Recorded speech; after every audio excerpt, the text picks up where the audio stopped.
மனசு உள்ளே அழுவதனால் அதன் சத்தம் வெளியே கேட்பதில்லை.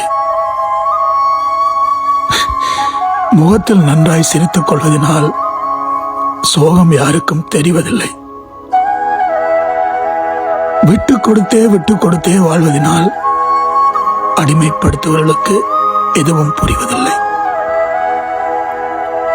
கூட இருந்து ஏமாற்றப்படுவதனால் வைத்த நம்பிக்கைக்கும் அர்த்தம் கிடைப்பதில்லை.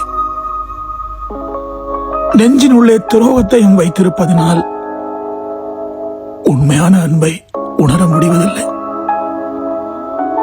வீண் பழிகளை ஏற்க தொடங்கினால் மேலும் மேலும் துயர் வந்து சேர தவறுவதில்லை. எல்லா வழிகளையும் தாங்க துணிந்து விட்டால் சந்தோஷமாக இருப்பதாக நடிப்பதை தவிர வேறு வழி இல்லை.